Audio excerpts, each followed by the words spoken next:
So my ex-wife totally cut me off, removed me from all her social media accounts. But guess what? She didn't stop there. Just when I thought she was finally out of my life, well, the inevitable happened. I didn't see my wife's true nature until I lost my job for the last time. I used to hold a high-ranking position in a large corporation. My job came with a lot of benefits and a hefty paycheck. It was such that my wife, who I'd been married to for 4 years, didn't need to work. I took care of her. She was a great wife, managing the household, looking after me and my mom. My mom is quite elderly, and I decided that she should live with us instead of being sent to a nursing home, which is what my siblings wanted. I cut ties with my siblings over this issue. They didn't appreciate all that our mom had done for us to get us where we are today. Now that she's old, blind, and needs care, they wanted to put her in a home with strangers and just forget about her.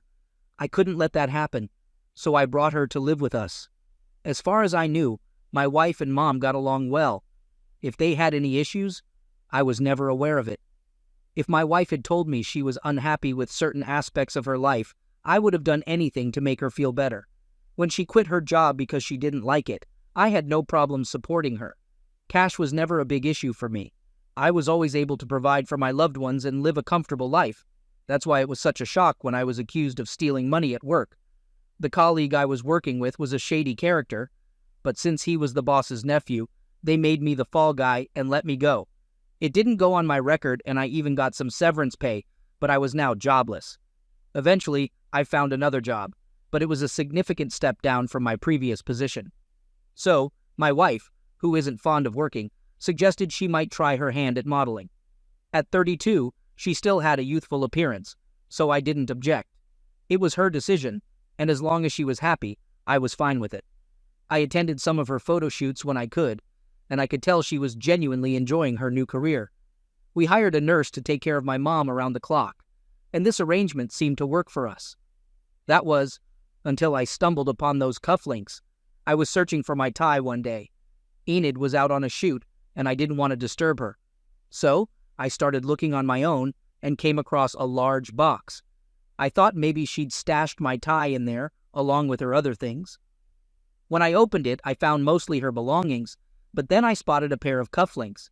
They were from a high-end brand that was way out of my price range. She didn't have any brothers, so why would she have these pricey cufflinks?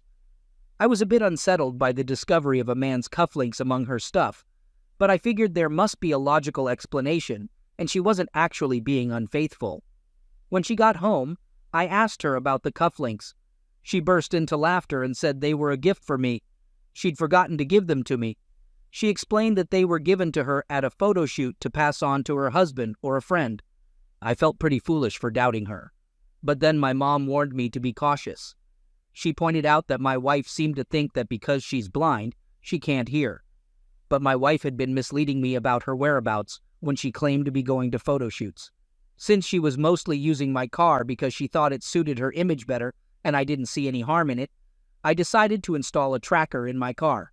Not once did my wife go anywhere near the locations she claimed to be visiting, yet she still managed to come home with money she'd supposedly earned. But she kept visiting a specific address, more than just once or twice. When I looked up the address, it turned out to belong to a photographer. I asked my 20-year-old cousin if she could dig up some more info about this photographer. As soon as she saw his photos, she recognized him. She informed me that he was quite popular among her friends for producing content for them. I was at my wit's end, feeling like I was spiraling out of control. When my cousin explained the nature of the content he produced, I felt a wave of nausea. We had agreed that her modeling would remain dignified. So why was she involved in this? Were all her other photo shoots just a cover for what she was really up to? I knew that kind of content could bring in a lot of money, but we weren't desperate for cash. Sure, we had to tighten our belts a bit, but I thought we were content. I decided to confront the photographer and demand he stop working with her. She hadn't been honest with me and hadn't considered how her actions would reflect on our family. She could have at least been upfront about what she was doing. So I went to meet the photographer. I told him about my wife and asked him to stop shooting her. His name was Raphael, and his studio was quite impressive. His work seemed tasteful, but I didn't let that sway me. Raphael didn't seem bothered by my accusations. He told me that while he did shoot that kind of content, my wife only did hand modeling and small campaigns with him. He then showed me a portfolio of her work, and I felt like a fool. I apologized for my false accusations and made my exit. But before I left, I had a strange sense of familiarity.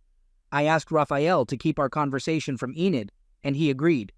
He said he often dealt with concerned husbands, so he understood where I was coming from. The man who escorted me out seemed familiar. Something about the studio, or maybe him, gave me a sense of déjà vu. I brushed it off as nothing. 3 days later, my wife was in a hurry to get to work and left her bag in our room. I quickly grabbed it and ran outside to catch her before she drove off. I managed to hand her the bag just in time, but when I returned to the house, I stepped on something in the driveway. I picked it up and saw that it was a positive pregnancy test. I was ecstatic. At last, we were going to be parents. I dashed inside to share the exciting news with my mother, but asked her to keep it under wraps since my wife hadn't officially shared the news with me yet. It all made sense now, her recent mood swings and the distance she'd been keeping. I felt guilty for having doubted her and decided to make it up to her by cooking dinner. I must say, I'm quite the chef, thanks to my mother's teachings. I texted her to ask when she'd be home, but my message bounced back. I checked our Wi-Fi connection, but it was working fine. Then I noticed her profile picture was missing. I tried calling her, but her number was unreachable. All her social media accounts were deactivated, and I started to worry, especially considering her delicate condition. This wasn't the first time she'd blocked me. The smallest things could set her off, leading her to deactivate her social media accounts until she felt better. On such days, she'd usually retreat to her mother's house for some rest. I'm not at liberty to disclose her exact diagnosis, but she has a personality disorder. She's managed it well over the years, but some days are tougher than others. So, as usual, I did what I do in such situations. I checked to see if she'd made it to her mom's house. Her mother was able to reassure me that she was all right, just needing some space. I felt a mix of emotions, joy from the pregnancy news, but also a hollow feeling because she wasn't there with me. Perhaps she was having doubts about the baby and didn't want me to find out. I finally went upstairs that day and was met with a stark emptiness. Her mirror, her jewelry box, all gone. Her closet was bare, not a single piece of clothing left behind. I asked my mom's nurse if she knew anything, and that's when she handed me a letter. It was from her. I read it. "Dear John, I love you, but I can't stay. I feel trapped. I need to breathe. This life isn't for me. Don't try to find me. Pretend I no longer exist. I just can't do this anymore. Goodbye." I asked the nurse to leave, and then I hit the wall so hard my knuckles started to bleed. She had vanished without a trace, carrying my unborn child. A few days later, I heard that Raphael had skipped town and run off with a woman. This made me question whether the baby was even mine. The worst part? I'll never know. Now I'm left in this house that feels more hollow with each passing day. My mom passed away a few months back, and before she left she assured me that time would mend my wounds. But it's been half a year since she disappeared. She ghosted me and hasn't reached out since. My routine is simple. Go to work, come home, and drink until I black out. I don't think I'm an alcoholic, but I do think I'm battling depression. I feel utterly alone in this world. She's out there, probably happy. I still can't figure out what I did to make her cheat on me. I grapple with these questions daily. Sometimes I feel like I should disregard her wishes, track her down, and demand closure. I want her to face me and tell me it's over, not through some impersonal letter. Man, I feel so low. I guess I'm sharing all this so that someone, anyone, can understand what I'm going through. I haven't confided in any friends or family because I'm afraid of appearing weak. So I put on a brave face and they don't ask any questions. I need to know, is there a way, any way, I can move forward? I'm just so exhausted. I don't know what to do. Update, 2 months later. After pouring out my heart to you all, I found myself sleeping more peacefully that night. The following morning, I felt a sense of relief. I began to clean the house, discarding her belongings once and for all. In the subsequent week, I even managed to go golfing with a friend. Over these 2 months, I took small steps to reclaim my life. I also started attending weekly therapy sessions, which made me realize that I might have been dealing with a narcissist. I won't delve into the early stages of our relationship, but there were numerous red flags that I overlooked simply because I didn't want to lose her. This made me question, did my love for her morph into an obsession? I've been undertaking the most challenging task a person can do, having brutally honest conversations with myself. Through this, I've gradually started to let positivity seep back into my life. I genuinely believe that I'll be okay someday. When I revisited my previous post, I noticed that the anger and sadness I felt while writing it have started to dissipate. It's gradually fading away. I want to thank everyone for their comments and advice on moving forward. I believe I can do it. Update. A lot of positive changes have occurred in my life since then. I stopped dwelling on her and the pain she caused me, and gradually, I found my way back to life. My job performance improved, leading to a transfer and even a promotion. I now live in a serene, small, and comfortable area. It's the perfect place for me and my fiancé. Yes, you heard right. My marriage to Enid ended over a year ago. Thankfully, I didn't lose anything to her, and we both moved on. I haven't seen her in more than a year and a half, but I'm convinced that the child she was carrying wasn't mine. Why else would she run off with a photographer? Regardless, I've forgiven her, not because she deserves it, but because I'm a decent person. Now about my fiancé. I met her when she was involved in a roadside accident. The person who hit her car fled the scene, and she was running late for a meeting. I managed to memorize the license plate of the hit-and-run car. I have an excellent memory, by the way. I approached her and blurted out the license plate number before even saying hello. She gave me a bewildered look and was about to call for help when I explained that it was the license plate of the car that hit her and took off. She was incredibly grateful for my help. I stuck around while she dealt with the police and all the necessary procedures. I'm not sure what compelled me to stay and ensure she was all right. Afterwards, she invited me for a coffee, and well, the rest is history. I'm brimming with happiness these days. My mom was right. Time does indeed heal. I feel rejuvenated and haven't fallen back into my old habits for a long time. My fiancé and I are expecting a baby soon, and we're organizing a cozy wedding with our close friends and family. I'm thriving in my job and have made significant progress over the past year. The only issue is that I've been having dreams about Enid. Sometimes when I'm out, I think I catch a fleeting glimpse of her, which unnerves me. It's like I'm haunted by a specter. The dreams about her are far from pleasant, but I know better than to seek her out. She made her choice when she left me grappling with unanswered questions. She didn't even express her condolences when my mother passed away. I've worked tirelessly for everything I have. Honestly, I don't want or need her in my life. But how can I stop these dreams? I'm considering getting some sleeping pills. When I take sleeping pills, my dreams tend to fade away. I discussed this with my close friend Peter, and he suggested that dreaming about an ex might indicate some unresolved issues. But does that mean I need to track her down to figure out what's left unsettled? I'm content. I told Peter I don't need her barging into my life and wreaking havoc as she's known to do. I didn't reach this point of peace easily. Update. She's resurfaced and you won't believe what she's claiming. Well, my previous post didn't age well to say the least. I didn't seek her out. She tracked me down. Despite changing my phone number, job, and address, she managed to find me like some sort of detective. She sent me a text asking to meet, not even 2 weeks after I started having dreams about her. I had nothing to say to her, so I blocked her. She kept calling from different numbers, and my fiancée, Claire, started getting suspicious about the influx of calls. I had to fib and tell her that I'd accidentally signed up for a telemarketing service. I felt guilty when Claire decided to change her phone the very next day, just to give me some peace.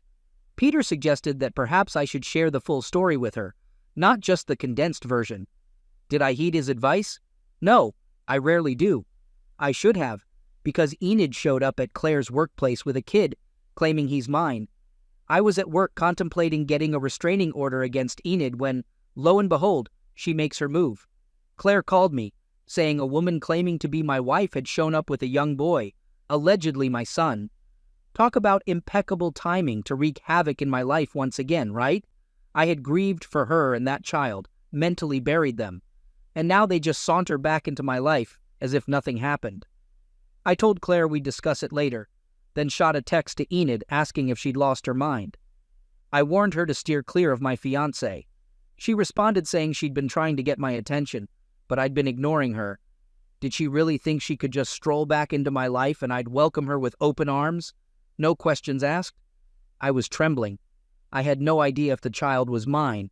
I'm still grappling with all this. Eventually, I mustered the courage to tell her we should meet and talk it out. The next day, when I got home, Claire was livid, and rightly so. She demanded to know why I hadn't told her about having a child and why I was still married to Enid. But I'm not married to her. I have no clue what she's talking about. I had no choice but to spill the beans, delve into the nitty-gritty of what transpired, and beg for her forgiveness. Claire forgave me, assuring me she'd stick by my side no matter what. I don't deserve such unwavering loyalty. I'm truly blessed to have her in my life. The following morning, I met with Enid. Claire stayed in the car while I had a chat with Enid. Seeing her for the first time in a year and a half was a jolt to my system. She's changed so drastically, it's hard to recognize her. She used to be vibrant, energetic, and passionate, but the woman standing before me looked a decade older. She reeked of cigarettes and had put on quite a bit of weight. Beside her was a young boy with wide eyes and a skinny frame. I sat down without saying a word to her and ordered something. Then I greeted her. She immediately burst into tears. Suddenly she broke down, expressing relief that I seemed to be doing well, better than she was. After she left me, she continued modeling for Raphael until her pregnancy started showing. She had no choice but to tell him she was expecting, but he wanted her to terminate the pregnancy. She refused, and he left her. From that point on, her life spiraled downwards rapidly, and she struggled to care for the baby. Then she dropped the bombshell. She wanted to get back together, just me, her, and our supposed son. Hold on a minute. Did I have gullible tattooed on my forehead? I told her I had moved on and had no interest in rekindling our relationship. Then she pulled out all the stops, resorting to manipulation tactics, like crying and blaming her mental health for her actions. I knew she believed she still had some sway over me, the kind she once had, but not anymore. Being with her was mentally exhausting. No matter how hard I tried to make her happy, it was never enough. She left me in shambles, and now she wanted to finish what she started. I told her I didn't want her back, but we still needed to conduct a DNA test on the boy. Who knows? It could be another one of her schemes to worm her way back into my life and wreak havoc. The boy looked so innocent and bewildered, a picture of sadness and confusion as he gazed up at me. I had to avert my gaze because the guilt was overwhelming. She knew this would get to me. She knew how much I yearned for a child. I rose from my seat, unable to endure this any longer. It was like reliving the darkest moments of my life, just sitting there. Then she threatened me, saying if I dared to leave, she'd ensure I'd never see my son again. I froze. I couldn't face her or anyone else. I was trembling, a cocktail of anger, fear, and a myriad of other emotions coursing through me. Then a comforting hand rested on my shoulder, and I saw it was Claire. She reassured me that everything would be all right. She took a seat and asked Enid what she wanted. Enid demanded money, a hefty sum for child support. Claire responded, "All right, but we'll need a DNA test first, to confirm that he's indeed Ian's son." Enid told her to stay out of it, calling her sloppy seconds. Claire retorted that at least she genuinely loved me and hadn't caused me any pain. Before I could react, Enid lunged at Claire, slamming her head onto the table. She was about to cross over to the other side to finish her off, but I intervened. She started yelling and tried to attack me. I yelled at Claire to call for help. Enid's reckless actions landed her a few hours behind bars for assault, thanks to the security camera footage. In the meantime, the child was placed in foster care, but I managed to secure a court order for a DNA test. The results are due in a few days, and I'm honestly at a loss for how to feel. Claire assures me that regardless of the outcome, she'll continue to love me and accept the child. The thought of having a lifelong connection to Enid through this child is daunting. It feels like she'll always be there, looming over me like a dark cloud, no matter where I go. I don't harbor any love for her anymore. I see her for the manipulative person she truly is, and it scares me, for the sake of my wife and our unborn child. Enid always seems to have a trick up her sleeve, capable of causing havoc and escaping unscathed. So now, I need to plan for the future, to ensure our safety. Update: it's not over yet. We're about to receive the DNA results, so I'll read them out to you like a daytime talk show host. He is not the father. Here's your update. The child isn't mine. I was at a loss for words when I found out. even though it confirmed my suspicions. The child was probably Raphael's, who had promptly abandoned Enid upon learning of her pregnancy. My heart ached at the thought of her being solely responsible for that child's upbringing, so Claire and I proceeded with our assault and stalking charges against her. It wasn't difficult for the court to determine that she wasn't fit for full custody of the child. Her past was riddled with questionable activities, and it was finally catching up with her. The court conducted a thorough evaluation and concluded that she needed professional help, as she posed a risk to herself and others. I felt a deep sense of pity for the innocent boy Bryce. Despite my initial inclination to distance myself, I felt compelled to ensure his biological father at least acknowledged him. Claire and I reached out to his father, hoping he would agree to meet his son. Let's hope he responds. Update a month later. He didn't respond. In the weeks following our message, we stayed in touch with Bryce, ensuring he was in a safe environment. I often find myself wondering, if she hadn't run away, would I have raised Bryce as my own? Would I have ever met Claire? Or would she have eventually left me for a new lover? I've attempted to decipher Enid's thought process countless times, but even now, I'm still in the dark. 7 years ago, that enigma was part of her allure. I should have seen the red flags, but in a strange way, that perilous journey led me to Claire. My wife Claire and I recently tied the knot, and we're waiting for our baby to arrive before embarking on our honeymoon. It feels like we've been given a fresh start, and these past few weeks have been a honeymoon in their own right. However, our bliss has been overshadowed by responses from Raphael. His reaction was far from what I anticipated. I was bracing for anger, silence, or even acceptance. Instead, Raphael flatly denied being the child's father. He claimed to have undergone a vasectomy at the age of 20. Unless there's some medical marvel at play, he couldn't possibly be the father. His denial left me speechless, and I found myself wondering who else could be the child's father. I scoured his social media, going back as far as a year. I looked for posts where Enid was present and tried to identify any men she was associated with during that time. Then, I froze. There was a man who bore a striking resemblance to Raphael, but younger. His profile revealed that he was Raphael's younger brother. Suddenly, I was in a whirlwind, on the brink of uncovering something, anything.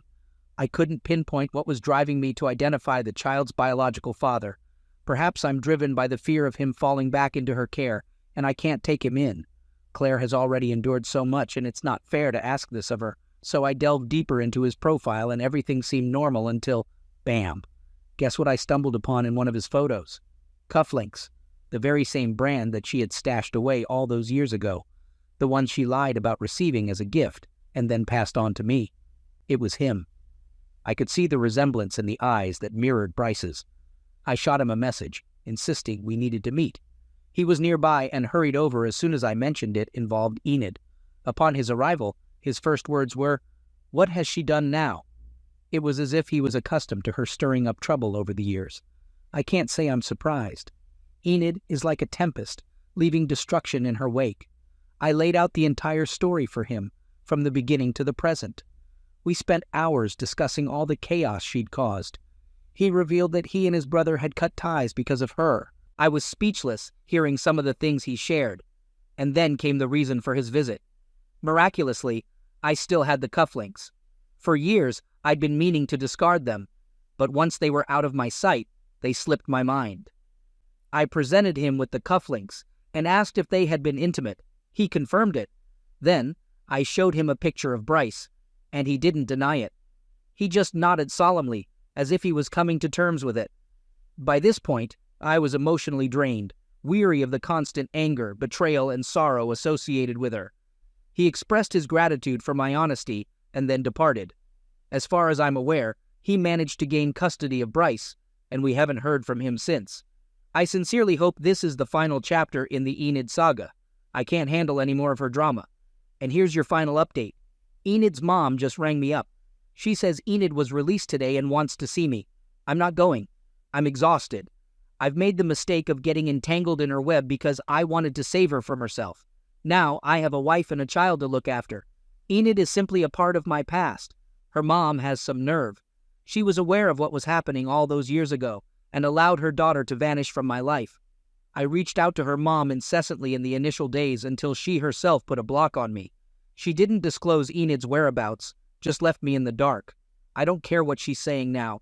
Enid's spiraling out of control and coming to terms with her actions. She needs to face the repercussions of her deeds. I've already granted her forgiveness. This is my revenge.